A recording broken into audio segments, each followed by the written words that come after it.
When Alan and Denise Fields bought the rustic ranch-style home nestled in the hills of Eagle Rock, Los Angeles, they didn't realize it once belonged to George Kennedy, the Oscar-winning actor known for Cool Hand Luke and countless other films. The house, built in the early 1950s, had retained much of its original charm. Red brick chimney, aged hardwood floors, and a wraparound porch overlooking the San Rafael Hills. It was modest by Hollywood standards, tucked away from the noise, serene and sun-drenched. They called it their dream home, but they didn't know yet what came with it. They moved in August 2023. A real estate listing had mentioned celebrity history, but the agent hadn't elaborated. Denise found out only after Googling the property's address. That's when she discovered George Kennedy had lived there until his death in 2016. Allan, a screenwriter, was thrilled. "Good vibes," he said. "Hollywood history." But Denise was less amused. She started noticing things first. The house came with some original fixtures: old brass doorknobs, a built-in record cabinet, and a heavy glass ashtray on the back patio, next to a vintage lounge chair. "That's definitely his," Denise had joked the day they moved in. "George Kennedy seems like he smoked cigars." She never touched the ashtray. Sat there, always in the same place. One evening, around 10 p.m., Denise was finishing a phone call outside. Allan was inside watching a Dodgers game.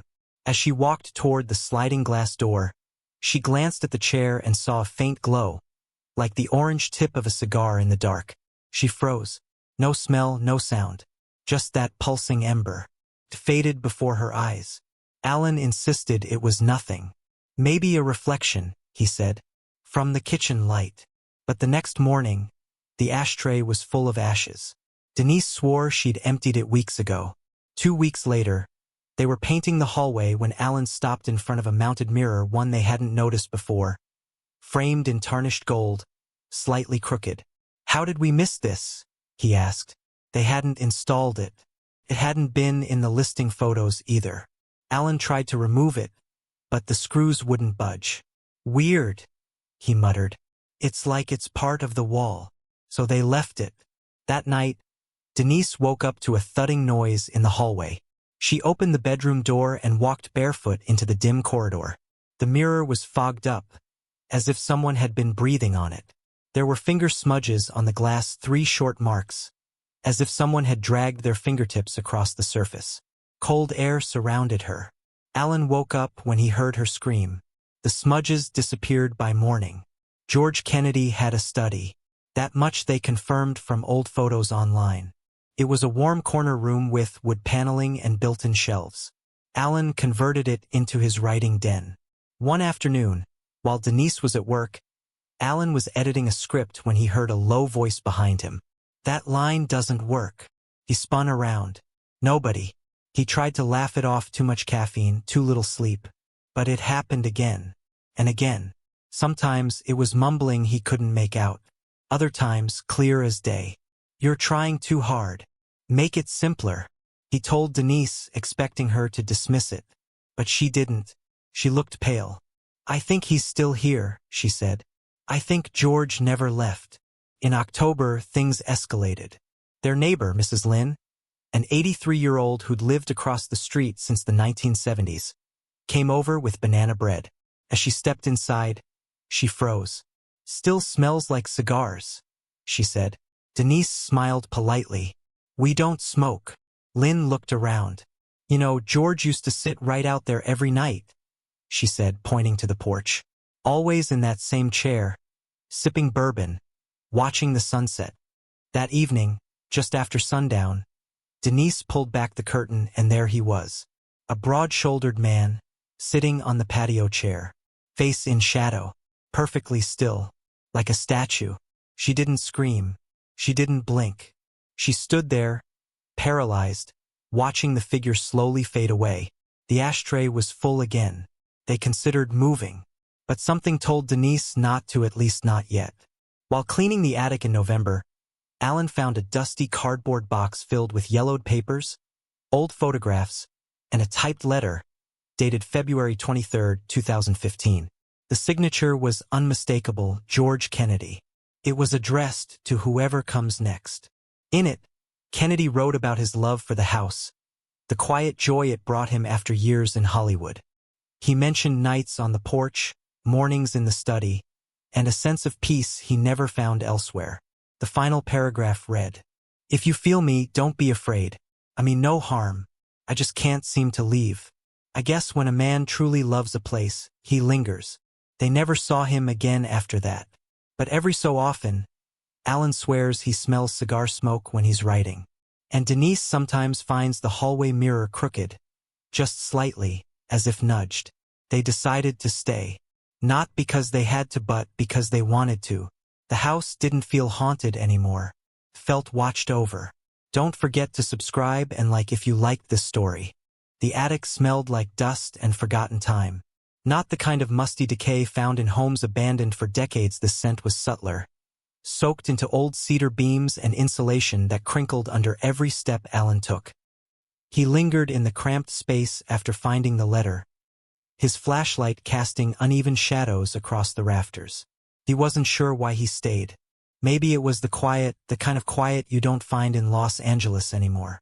Or maybe it was the weight of that signature, the graceful, slanted G in George, written by a hand that once gripped awards, scripts, and stage props, now gone still for nearly a decade.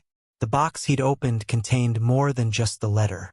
There were headshots, some signed, others marked with studio stamps.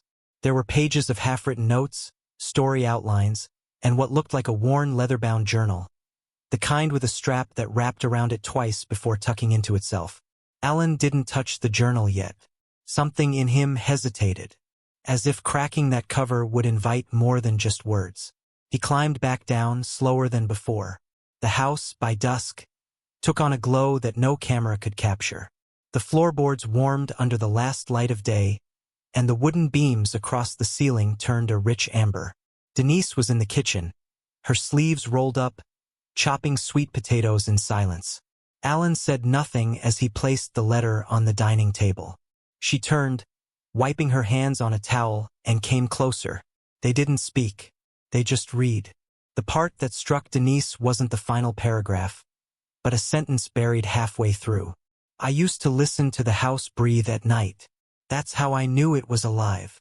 She whispered it aloud, and both of them looked up at the ceiling as if expecting to hear it, that slow, pulsing breath of creaking wood, of shifting air ducts and the thermal groans of old walls cooling after sunset. They slept lightly that night. A week passed. The ashtray remained empty. The mirror in the hallway no longer fogged. The chair on the patio sat undisturbed, and the scent of cigars faded until only memory could summon it. But something else changed. Allan, once prolific in half-hearted screenplays and abandoned drafts, began to write again, and with unfamiliar confidence. It wasn't just productivity. It was fluency, like the words weren't coming from him but through him. Dialogues he wrote bore a rhythm he'd never mastered before. Characters spoke with an honesty that startled him. Denise noticed it, too, not in his writing but in his presence. He was quieter but sharper, more reflective. He would sit outside at sunset now, same as Kennedy once had, in the same patio chair. Sometimes she'd join him. Other times he'd stay out alone for an hour or more, watching the sky darken with that same expression she'd seen in old black and white photos of George. Something between calm and longing. It was a Thursday evening when the dream came. Denise woke up gasping, her hands cold and clammy against the bedsheets. It had been so vivid, the kind of dream that doesn't dissolve in daylight. She remembered the hallway, but it wasn't their hallway.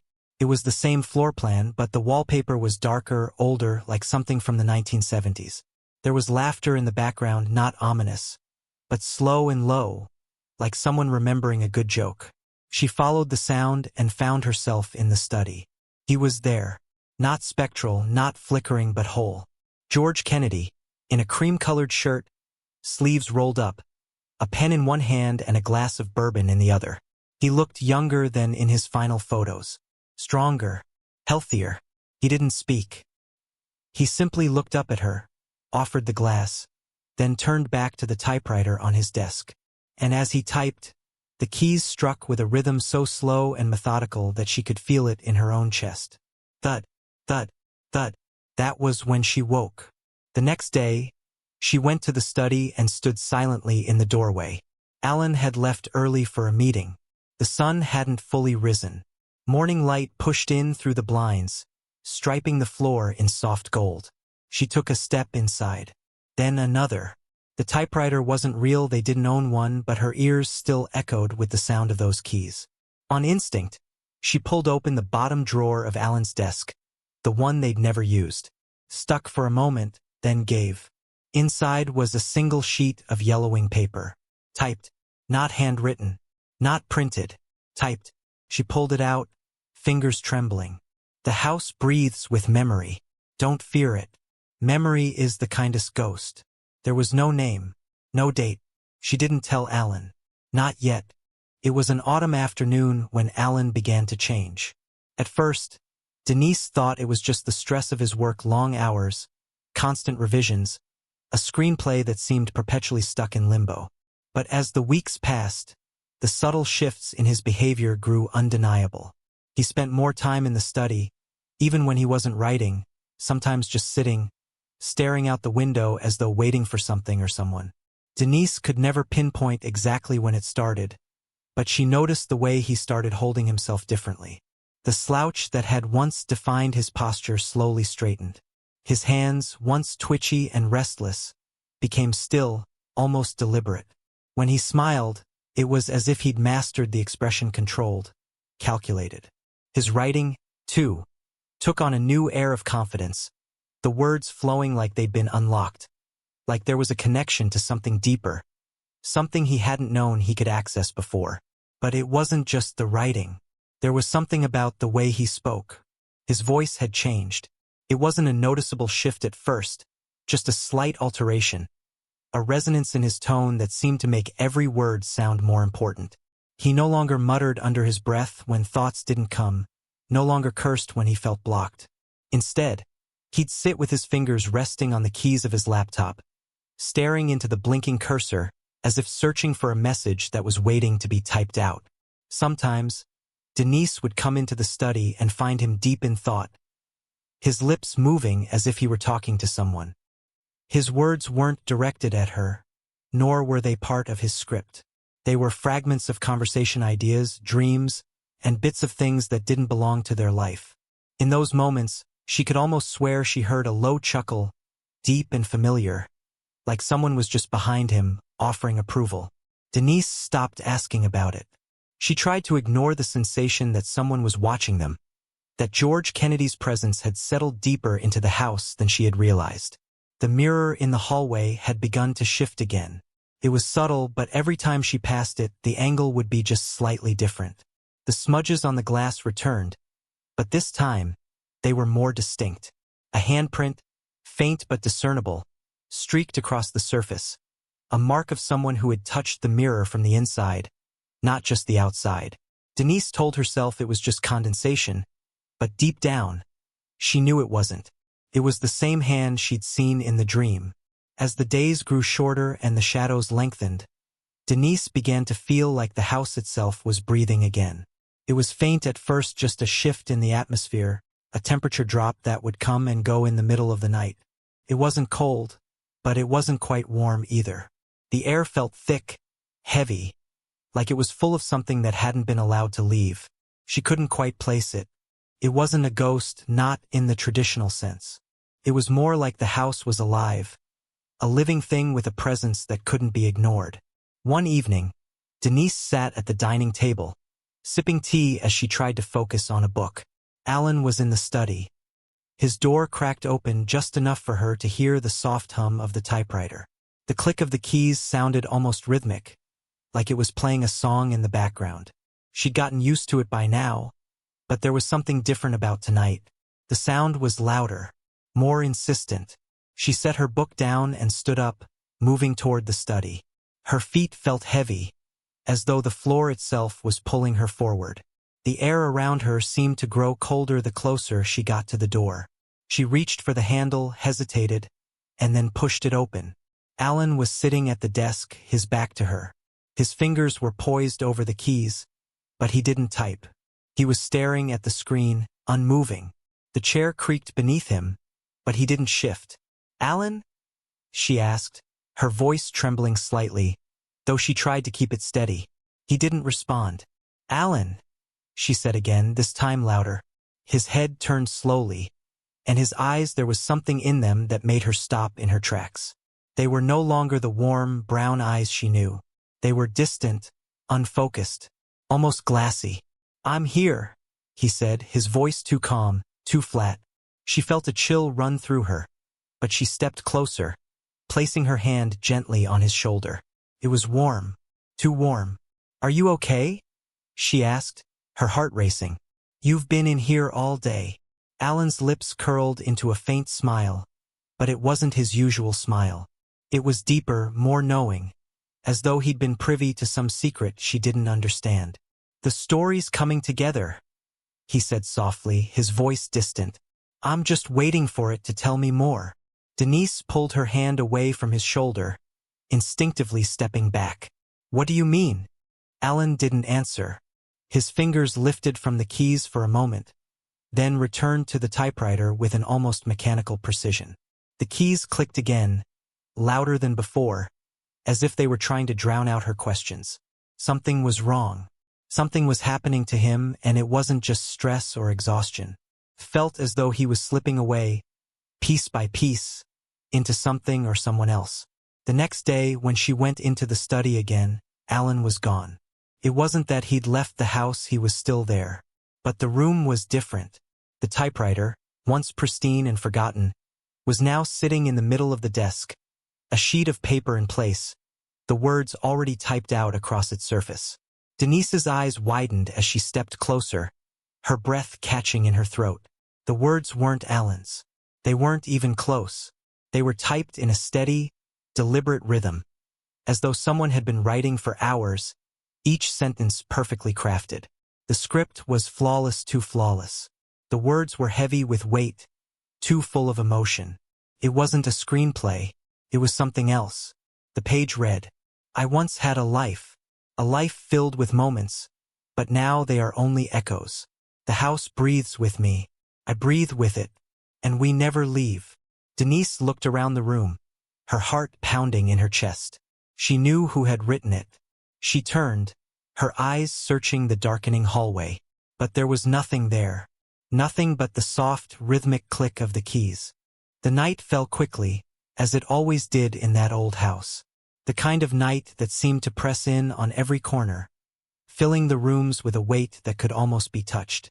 Denise stood frozen in the doorway of the study, staring at the typewriter, the final page resting in front of her. The words, George's words, they were unmistakable, even if they had come from Allan.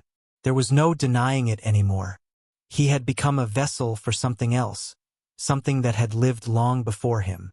Her breath caught in her throat as she turned around, every part of her wanting to run, to flee from the house, from the growing sense of claustrophobia that gripped her chest. But something kept her rooted to the spot. It was as if the house had claimed her, just as it had claimed Allan. She had been pulled into this place, and now there was no escaping it.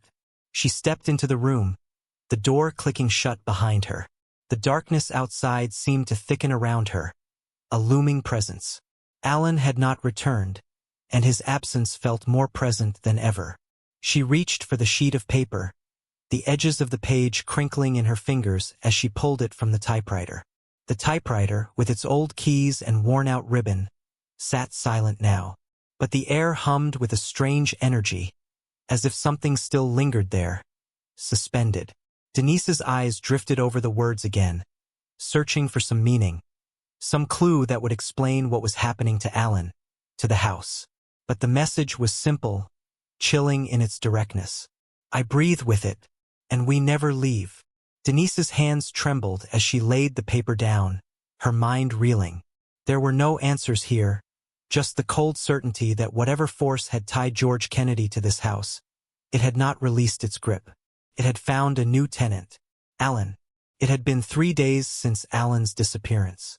Denise had searched the house, every nook, every cranny, but there was no sign of him. She checked the study again, the room where she had last seen him, where the typewriter still sat, untouched except for the page she had taken. The house was eerily still, as if it were holding its breath, waiting for something. She couldn't leave. No matter how much she tried to convince herself that she was imagining things, that this couldn't be happening, she couldn't bring herself to pack up and leave. She had to find him. But with each passing hour, the house felt more and more like a trap. The walls seemed to close in around her. The silence was suffocating. The house was alive, she realized, in a way she could no longer deny. Denise's dreams had been growing darker. The first night, she had dreamed of Allan sitting at the desk, his back to her, typing endlessly, his fingers moving with unnatural speed. He had never looked up, never acknowledged her presence. The second night, she had stood in the hallway, listening to the sound of someone breathing slow, deep, like a heavy sigh, and yet no one had been there when she looked. The third night, she saw him again, but this time, he was different. His face was gaunt, hollowed, his eyes sunken deep into his skull. He looked at her with a coldness she had never seen before, a darkness that stretched into eternity. And then she heard it, the whisper, just as faint as the breathing. A voice, low, gravelly, familiar. It wasn't Allan's voice. It was deeper, older, like something buried beneath years of dust. "We never leave." Denise awoke in a cold sweat. The house was still, as if nothing had happened. But she knew it had. She could feel it. The next day, she visited the attic again. She hadn't planned to go back. The room had unsettled her enough before. But now there was a pull, something urging her to return. Maybe it was the letter, maybe it was the journal she had avoided. But the house seemed to be guiding her, pushing her toward something she had missed before. The air in the attic was thick with dust. The floorboards creaked beneath her feet as she stepped toward the old box, the one she had opened weeks ago. She didn't hesitate this time. She knew what she was looking for. She lifted the lid, her fingers brushing against the familiar leather journal. Her heart raced as she pulled it free, its weight grounding her. She sat down cross-legged on the floor, the dust stirring around her, and opened it. The first page was filled with George's handwriting. But as she flipped through, her fingers trembling, the words began to blur, the ink smudging as if something was erasing them, just as fast as she could read. The final page was almost completely blank, save for a single line. "You will join us." Her breath caught in her throat as a noise echoed from downstairs. A low thud, then another. She stood up quickly, the journal slipping from her hands and landing with a soft thud on the floor. The air felt thick, suffocating. Her heart raced as she turned and ran down the stairs, her mind only on one thing: Allan. The door to the study was wide open, the same darkness that had filled the room now spilling into the hallway. She stopped at the threshold. Allan was sitting at the desk. His back was still to her, but there was something different. His posture was too perfect, too still. The typewriter was in front of him again, the paper feeding through it, the sound of the keys a constant, rhythmic clicking. She stepped forward, her voice shaking. "Allan?" He didn't turn. The only movement was his fingers, tapping against the keys with an unnatural precision. His hands didn't seem to belong to him anymore, not in the way they moved, so sure, so fluid. She reached out, her fingers trembling as she placed them on his shoulder. The moment she touched him, the room seemed to change. The walls seemed to pulse, the house groaning as if alive. The air turned cold, colder than it had ever been before. Allan turned his head slowly, but it wasn't Allan anymore. His eyes were empty, hollow, the familiar brown now glazed over with a vacant stare. His lips parted, but it wasn't his voice that came out. "We never leave." The voice rasped, and Denise froze.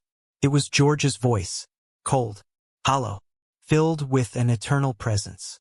Denise's hand trembled as she pulled away from him, backing up, her heart hammering in her chest. The house breathed with them, and she knew, deep down, that it was true. They were trapped. They would never leave, and the house would never let them go. Don't forget to subscribe and like if you liked this story.